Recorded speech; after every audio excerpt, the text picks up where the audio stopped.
উত্তর পূর্ব ভারতের 6টি রাজ্যে ভারী বর্ষণের জেরে দেখা দিয়েছে চরম বন্যা ও ভূমিধস।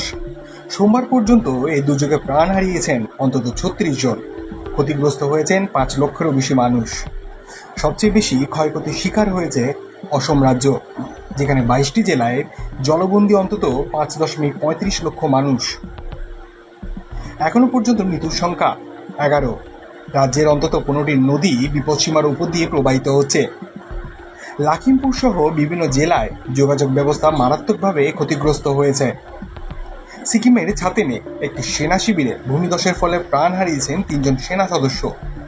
নিখোঁজ হয়েছেন আরও 6 জন। উদ্ধার কাজ চলছে প্রতিকূল আবহাওয়ার মধ্যেও। লাচুং চুংথাং এলাকা থেকে উদ্ধার করা হয়েছে 1678 জন পর্যটককে। অরুণাচল প্রদেশে বন্যা ও ভূমিধসে এখনো পর্যন্ত প্রাণ হারিয়েছেন 10 জন। রাজ্যের 23টি জেলায় 156টি গ্রাম ক্ষতিগ্রস্ত হয়েছে।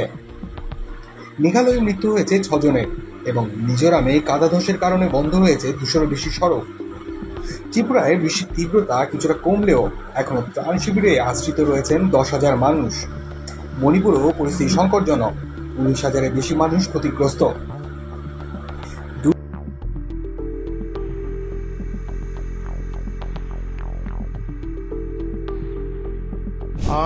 Lakhimpur, one point, basically Ranganodir Banpani. The flood water from Ranganodi is creating a lot of difficulties for the people of Lakhimpur. I have visited that place.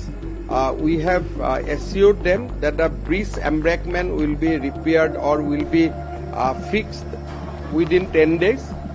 And tomorrow I'll go to Silchar to see the flood situation. And day after tomorrow I'll go to Dima Hasao to see the situation there, and whatever is possible will help the people. দুর্যোগের মোকাবিলায় কেন্দ্রীয় ও রাজ্য প্রশাসন যৌথভাবে উদ্ধার ও ত্রাণ তৎপরতা চালাচ্ছে। ন্যাশনাল ডিজাস্টার রেসপন্স ফোর্স, সেনা ও বর্ডার রুটস অর্গানাইজেশন কাজ করছে দুর্গম এলাকাগুলোর। প্রবল বৃষ্টিপাত, নদীর স্রোতের গতি এবং রাস্তা সেতুর ধ্বংস রোধ করছে দ্রুত পুনরুদ্ধার। আবহাওয়া বিভাগ আগামী দিনগুলোতে ভারী বৃষ্টির পূর্বাভাস দিয়েছে, ফলে পরিস্থিতি আরো খারাপ হতে পারে বলে আশঙ্কা করা হচ্ছে। বিস্তারিত আপডেট পেতে চোখ রাখুন আই বাংলার ইউটিউব পেজে। ভিডিওটি যদি ভালো লেগে থাকে তবে লাইক করুন, শেয়ার করুন আর অবশ্যই সাবস্ক্রাইব করতে ভুলবেন না।